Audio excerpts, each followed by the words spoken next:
estamos com a família Mendes, a Family Bike, que acabou de chegar em Curitiba depois de pedalar 7.000 quilômetros com seus 3 filhos, o Leozinho com 8 anos, a Maju e a Manu, agora com 7 anos. Aqui, a Family Bike está chegando na casa da Cassinha e do Joaquim, da marca Dentro d'Água, que apoiou a Family Bike durante toda a viagem.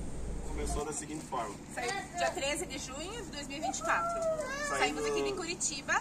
Pegando um ônibus até São Paulo e de São Paulo, Cusco. Fizemos a linha de ônibus mais longa do mundo, a Transacriana, que sai do Rio de Janeiro e vai até Lima, no Peru. Só que a gente parou em Cusco. A gente conheceu todo mundo do ônibus, foi bem divertido. Foi cansativo porque são, 4 dias no ônibus com criança, só tinha eles de criança. E eles curtiram muito essa aventura aí de ônibus para chegar até lá. Nada apareceu pro motorista. O motorista foi entregar o presente da fada. E você aconselha fazer essa viagem de ônibus? É muito legal. É que na Legal verdade é sofrida? Não, é diferente. É diferente. A gente tinha como uma... Quem já fez excursão de ônibus sabe Uma excursão. porque você começa a virar amigo de todo mundo. Ah, com Né? Ou é amigo ou os pais. Você conhece a história de todo mundo que tá ali. Um vai contando, né? E o ônibus, eles compraram um ônibus super novo, super moderno e confortável para fazer essa viagem. Então, eles até falam, assim, explicam como é que é, né, que não é um ônibus comum, para muito utilizam. E eles fazem a manutenção rotineiramente. Então, por exemplo, algo que a gente não sabia que existia, tinha café da manhã, almoço, janta e banho. Então eles paravam num lugar, geralmente era o banho e já a janta junto. E daí, enquanto Não era incluído, cada um pagava o seu. Sim, eles viajavam à noite também? à noite, sim, De noite sem parar. 24 horas. Tinham 3 motoristas que revezavam pela segurança, tudo. enquanto parava tocava direto. para a gente tomar banho, almoçar, eles limpavam o ônibus. Tinha manutenção, tudo. Só que, claro, eles sempre pediam a colaboração. 4 dias. Viajando 24 horas. E aí no ônibus não teve limitação de bagagem, nada? Não tem. Não, porque não tinha limite.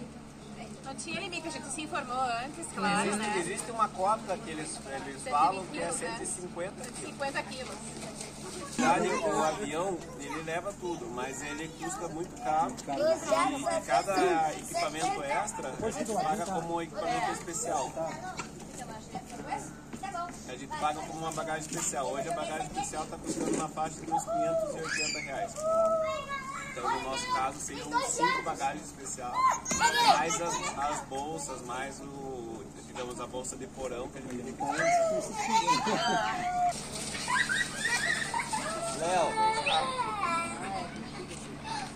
Mas aproveitando que a gente está falando ainda do começo da viagem, o ímpeto da viagem, quando vocês perceberam que vocês estavam começando a planejar, que depois da viagem ter sido feita, né, vocês conseguem identificar quando que começou a vontade desse projeto? De sair Quando 4 anos atrás? não, faz mais, desde que as meninas, que a gente fez a primeira viagem com as meninas. O circuito do Vale Europeu que a gente fez. E voltou. Elas Falou, tinham, opa, dá certo, dá pra ir. tinham 1 ano e 2 meses, as Marias. Ali a gente já percebeu que a gente podia começar a viajar mais, tanto é que a gente viajou. A gente fez do Rio Grande do Sul até Curitiba, até Morretes, fez algumas outras voltas no Vale, fez circuito Caiçara, foi até São Paulo, fizemos várias viagens antes de fazer essa. Mas com elas? Com os 3, Com os 3, Família inteira. E daí vocês falaram, então a gente vai fazer todo esse percurso. Como é que foi esse processo de começar a se concentrar, amadurecer a ideia e falar assim, agora as nossas economias, nosso tempo, nossa energia vai ser para A levantar... virada da chave foi em 2019. A gente realmente falou, não, agora nós vamos fazer. Quando a gente ainda não sabe, a gente ia marcar uma data e daí a gente se preparou para fazer uma viagem mais curta e veio a pandemia. Então justamente quando a gente estava fazendo o circuito Lagamar, pela região de Superaguí, todas as ilhas ali começou a pandemia e a gente foi saber que eu estava chegando em casa. Eu estava totalmente isolado, né? E o próprio pessoal da comunidade 2020 tinha comunicação, mas não era como hoje, que todo mundo tem Starlink, tem, enfim, então demorava muito para chegar as informações. Então quando a gente chegou em Morrete já tinha quase 3 dias de lockdown. Sim. Ter uma ideia. Então daí a gente parou, né, falou, não, agora vamos ter que esperar, né? E daí com isso veio uma outra situação, que daí as crianças começaram a ficar pesado no bike trailer. Porque, né, levar do tamanho do teu ainda vai lá, é tranquilo, né? Mas com 4, 5 anos o peso vai pesando, exatamente. Então a gente falou, não, agora quando a gente for sair, ele pelo menos, o Léo tem que estar pedalando sozinho. Sim. Então a gente saiu com essa intuito, com um bike trailer e duas bicicletas pequenas. E daí no meio do caminho a gente falou, não, o bike trailer não é mais necessário. Não tem pra que uma criança só ter a disponibilidade de não se molhar, de não pegar frio e ir dormindo enquanto os outros dois pedalam. Não é justo com quem tá pedalando. E também não é justo com o pai, né? Porque eu tô pedalando com essa carretinha, vocês estão muito mais leves. Tudo que não dava não servia, não. Põe na carretinha, que é o quartinho de bagunça lá. Era a carretinha nossa. Eles estão com que idade? 7 e 9. Fizeram 7 na Vieta. Saíram com 6 e 8. Aqui saímos com 6 e 8. Vocês já... O Léo, você acho que conhecia aquela região?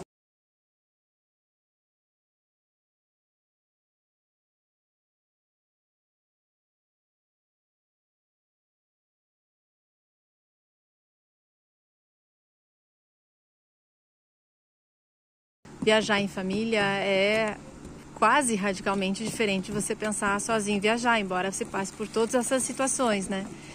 E aí a pergunta seria, onde é que as crianças tiveram esse protagonismo na viagem? Porque viajar em família o protagonismo é a família toda, mas como é que é integrar essa geração junto com vocês, a gente né? pode dizer que a gente saiu por eles, né? Era um sonho nosso, mas a gente pensava junto nisso. A gente quer deixar uma herança de vivência, não só de patrimônio, de bens.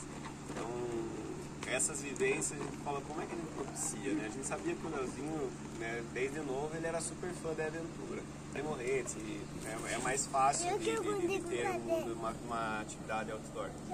E daí a gente pensou, né, nessa viagem como uma forma de realmente se expor assim, a algo que a gente inusitado, que a gente pudesse realmente chamar de uma grande aventura em família. E assim foi. Então sempre existiu um consenso, né? A gente depois de um tempo já pedalando, a gente já fazia reuniões de família para decidir as coisas. Então, por exemplo, a Pia foi um lugar. Eu, por mim, eu ficaria 2, 3 dias, né? Ok, as pernas voltaram a respirar, dá para subir uma escada sem sentir dor, já tá tranquilo, né? Mas as crianças, pai, mas a gente queria brincar mais, né? A gente fez uma amizade muito boa. Exatamente. Então a gente negociava, tudo bem. Então vocês vão ficar então mais para dar 5 dias, né? E daí depois a gente vai voltar a pedalar, ok? Para vocês? Não, para nós está bom. Então tá tudo certo. Então assim, a gente sempre estava se conversando. Eles sabiam também, e não era só a vontade nossa de avançar, era deles também. Chegava um certo momento, a gente ficou em Futaleufú lá por tema de passar o Natal, de querer ter um Natal em família, assim, entre amigos, porque a gente ia ficar longe da nossa família. Primeira vez, né, que a gente fica longe da família no Natal. E a gente queria ficar lá, mas daí quando passou assim uns certos dias, as crianças já estavam, acho que já dá pra gente ir, né? Tipo, a gente queria ficar mais, mas acho que a gente já podia continuar, pra ver o que vai ter pra frente. Então, descobrir, né? Então vinha sempre aquela vontade do descobrir. E também uma coisa que eu comentei, que era muito legal, é que a gente tinha a participação deles também para escolher o lugar que a gente ia acampar. Então, eu joguei essa responsabilidade também para eles, né? A gente está pedalando aqui, por exemplo, lá no trecho do Peru, que não tinha camping, não é que nem na Argentina, que tem camping, que tem espaço destinado para quem acampa. Lá você tem que acampar em qualquer lugar e procurar lugar que seja de preferência abrigado de vento. Então eu falava assim, olha, vocês sabem como é que é o esquema, né? Tem que ser um chão plano, você tem que ter algum anteparo para proteger do vento, que o vento pode começar a qualquer momento. Então eles participavam e eles começavam a escolher. Não, pai, aqui tá legal. Não, aqui tá muito perto da estrada, pai. E eles iam encontrar um lugar ideal e a gente armava, né, o acampamento. Eles sempre ajudaram muito, né, na parte de armar, desarmar. mesmo brincando, eles gostavam, eles queriam, pai, o que eu posso te ajudar? Encher o colchão, tirar o saco de dormir, coisas mais simples, mas buscar água, sempre prontos a ajudar. Sempre pronto. O dia que uma das meninas arrumou a corrente sozinha. Ah, Gente, Malu. caiu a corrente e ela... E você pegou. Como é que fazia? Ela, calma, mãe, calma que eu vou arrumar. Então arrume. Eu demorei pra aprender. Eu falei, meu Deus. Isso. Nos aprende. Mas é legal, e isso que a gente, como pai, a gente tem uma grande tendência de sempre privar eles de se expor. De tarefas, né? De tarefas, né? Você, sei lá, né? Sim, o Leozinho diz, ô pai, tô cansado. Eu falei, não, o pai também tá. Vamos fazer junto, que é a canseira de vida. Vamos compartilhar. A gente agora falta 5 anos para chegar. O pai também tá cansado. E fica falta quanto? A gente já chegou. No final falta quanto? Exatamente. Então essa troca que é legal. E daí eles acabam criando também uma certa resistência, uma resiliência muito grande, né? Porque isso se torna parte do dia a dia, né? Não é mais uma surpresa. E com relação a elas, qual o máximo de quilometragem que elas fizeram num dia? Elas sozinhas pedalando? Elas fizeram até 50 quilômetros. Elas pedalaram muito na carretera austral. O dia que elas mais pedalaram foi... 157 quilômetros total, né? O dia que elas mais pedalaram foi justo um trecho estrada de chão. Ripple ruim também. Daí a gente deixou o pneu delas bem murcho, assim, para tentar absorver um pouco mais do terreno, e elas fizeram 48. Um momento interessante de vocês, e como a maior parte das pessoas que estão aqui conhecem Antônio, Olinto e Rafa, eu queria que vocês contassem um pouquinho como é que foi aquele encontro lá.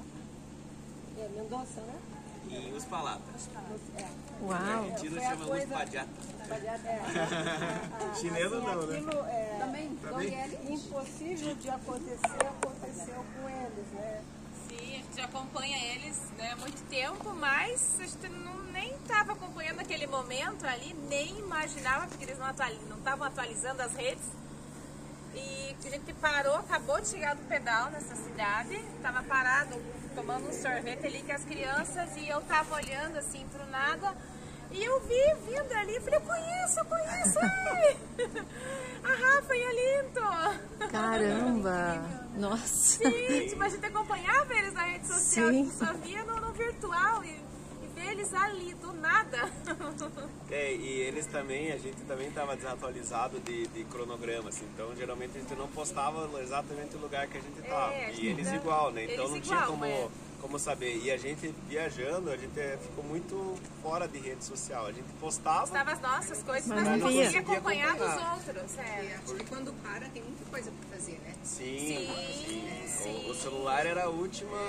Para organizar, né? Alimentação, higiene, descansar, isso é prioridade. Exatamente. A prioridade conciliar sempre... tudo isso é bem desafiador. Sim. A prioridade sempre era o dormir, né? Onde dormir, o que comer, ok. Isso dando ok, daí ia para as próximas atividades. E esse encontro, justamente, a gente teve uma... A gente fala que a gente é muito abençoado, né? Tava na hora certa, no momento certo, porque se a gente não tivesse ali naquela hora, não ia ver eles passar. Eles passaram assim, já estava parado.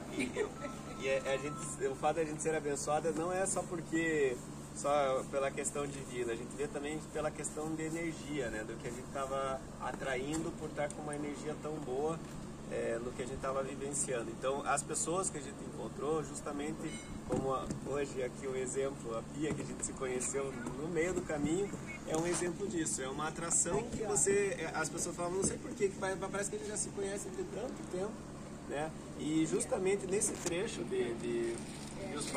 antes de Potrerilhos aos Palatas, a gente estava saindo de Potrerilhos, que é um trecho de 50 km, 700 de altimetria, que eu falei, gente, esse trecho vai ser pegado, nós vamos ter que andar.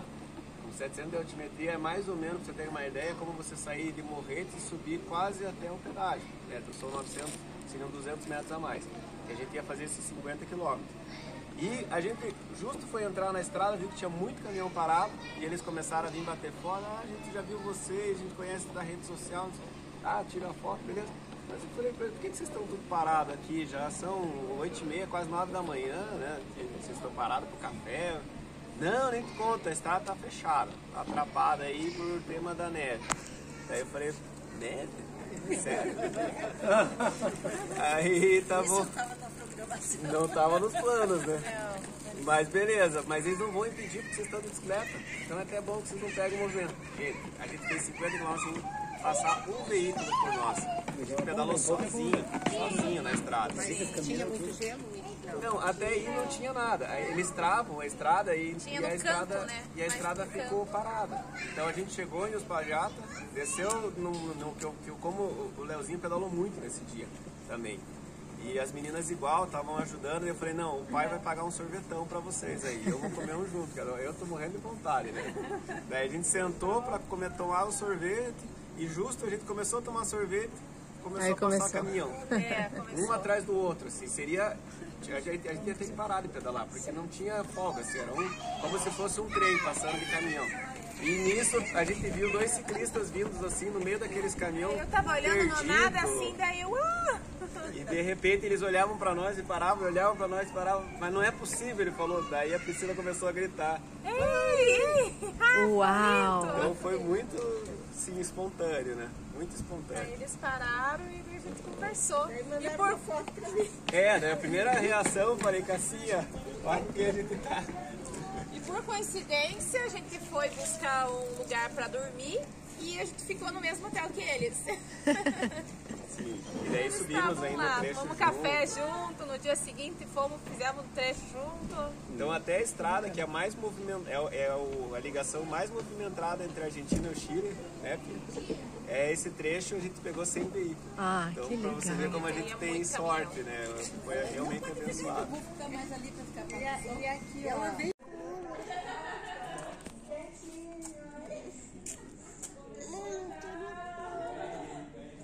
Só um pouquinho, meu amor.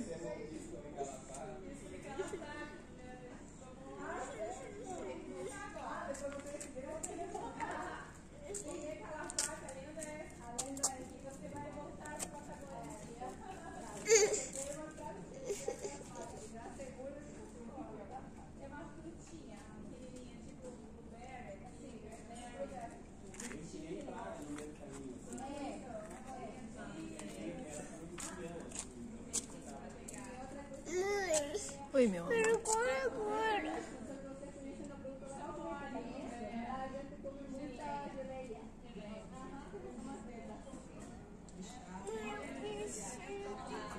Eles escutaram, nesse primeiro caminho, eles escutaram diversos idiomas, né? Então, a gente fala que para criança o subconsciente que manda depois num aprendizado maior, né? Então eles estavam escutando francês todo o tempo. Eu não falo francês, mas eu conseguia entender, compreender, né? Algumas coisas. E inglês também eu falava muito, porque geralmente as pessoas que viajam a língua universal do Vale Europeu, da Ruta 7, né, da carretera austral é o inglês. Então as pessoas falam muito inglês e eles ficavam escutando e eu, pai, mas o que você está falando, pai? Agora eu não entendi. Então essa riqueza assim, dessa troca também cultural do idioma foi muito rica para nós. E o espanhol a gente saiu sem falar nada. Sem falar nada, não sabia nada de espanhol. O portunhol arranhado ainda, né? O Ivo que tirava sarro do meu portunhol. Qual a máxima quilometragem num dia que vocês fizeram? 111. 111. Foi, das crianças. Leãozinho, né? Com as crianças, 111. Eu fiz um trecho que a Pri não fez, que tinha um tramo de 200 quilômetros que não tinha absolutamente nada em 200 quilômetros. E daí a gente falou, de Olhagua a Calama. Eles foram de carona ou você foi de... Eles foram de ônibus. De ônibus você foi de bike, né? Daí eu fui embarcar, não tinha mais espaço pra mim. Você ouvia lá. Vai vocês que eu fico... Você falou, agora vai eu. Meu Deus, eu vou com as bicicletas com as crianças. Deu tudo certo, que o motorista ainda ajudou a chamar outro motorista, porque eu tinha que mudar de ônibus. Nossa. Eu tinha que mudar de ônibus. Falei, meu Deus, eu vou sozinha mudar de ônibus, como é que eu vou fazer? Daí deu certo. Mas comunicou com outro motorista, já no meio do caminho, o outro ônibus já estava vindo, e daí eu cheguei no mesmo dia em São Pedro do Atacama. E ele, não. Daí Pois esse é, dia ficou mais a tempo. gente, Foi bem. a gente estava em Olhag, e Olhag fica na altura do Salar, mesma altitude, a 3.800. Daí eu subi, dali era um caminho falso plano, meio sobe e desce, e eu fui até 4.400 aproximadamente de altitude. E daí eu falei, não, aí até o quilômetro 90 era subida. Então eu falei, eu vou fazer até o 90 e depois vão ser 100 km de descida no meu ponto de vista, né? Só que esses 100 km você baixava lá 1.600 metros. Então eu falei, aí é teta, né? Tranquilo, tô de boa. 90 km eu faço. Aí eu comecei a fazer, cheguei nos 90 km já voado já, né? Porque a gente tava vindo, né? Ficamos 2 noites só de descanso. Foi super pouco o espaço que a gente teve e a gente tinha acabado de sair de um trecho super sofrido que foi o Salar.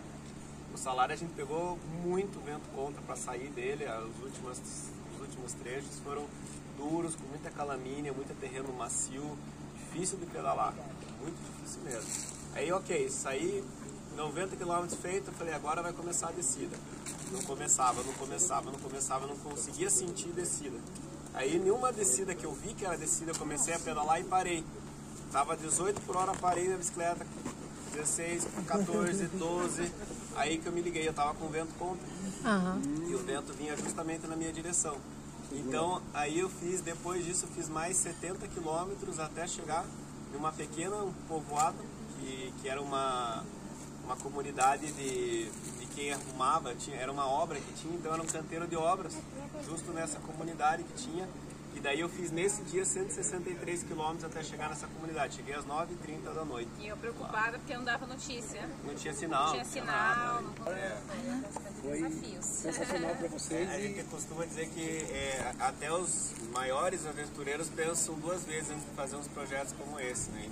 E a gente encarou, porque a gente sabia que tem muitos fatores que não podem dar certo, mas o que acontece? Quando você começa a viajar de bicicleta, você começa a fazer leituras, né? E os perrengues, que são, né, os desafios, acabam virando algo rotineiro depois, corriqueiro, que você já não encara como um perrengue, encara já como uma falta de preparação.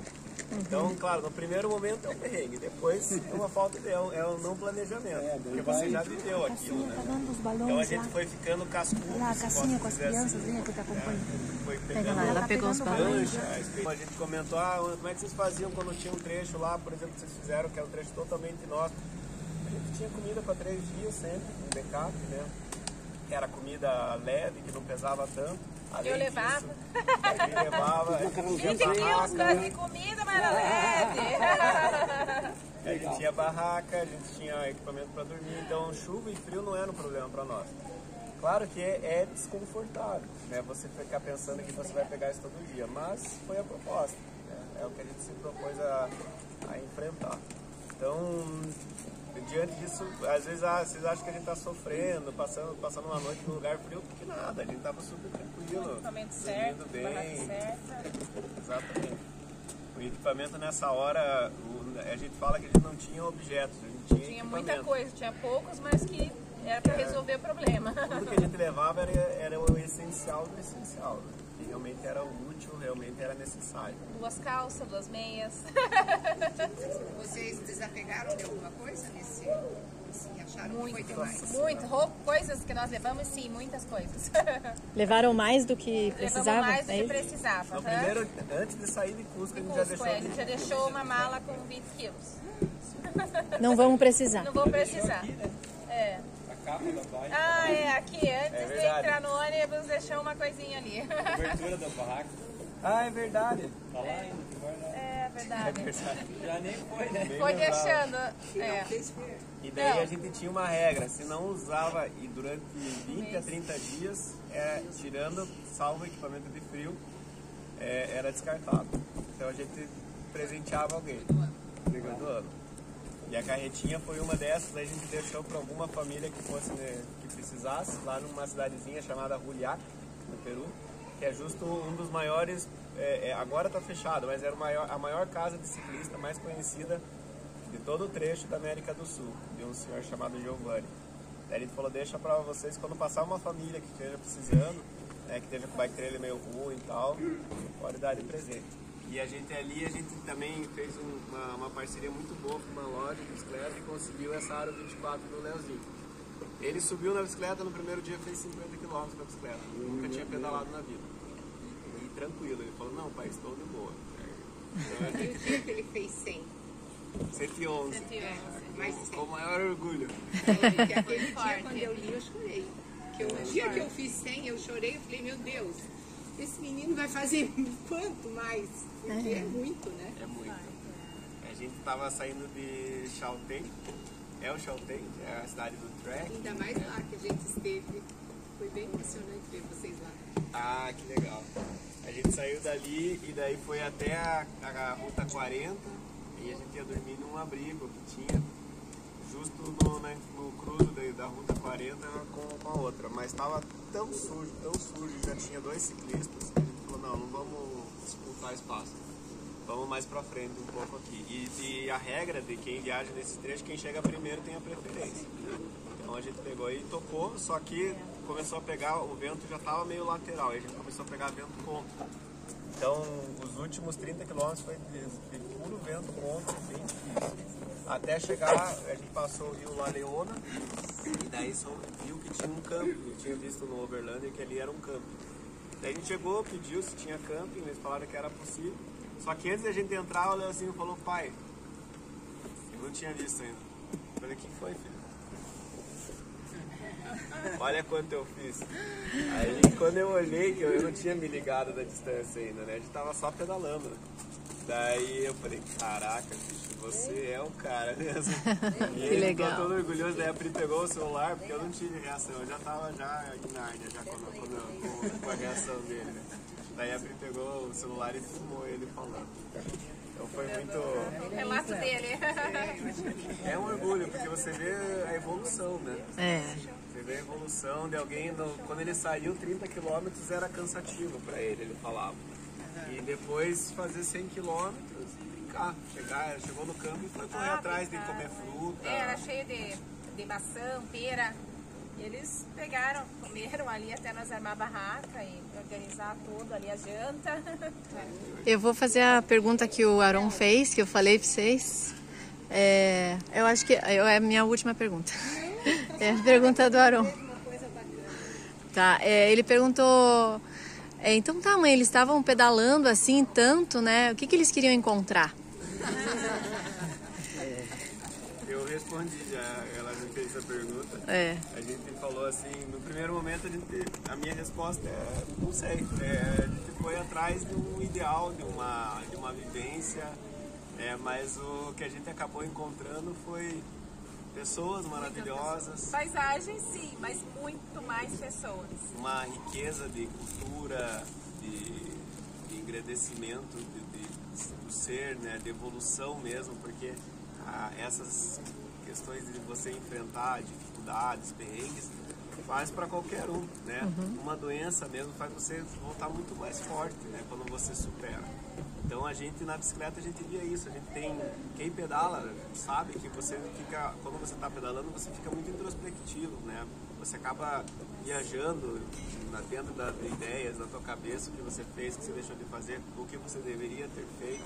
Então essa reflexão obrigatória, eu acho que é o maior produto dessa cicloviagem, que a gente fez isso e ali, o que era mais importante para nós, que a nossa família estava junto para a gente discutir, acertar o denominador comum de todos e seguir para frente, que era o nosso, como eu falei, nosso objetivo maior é chegar no Ushuaia.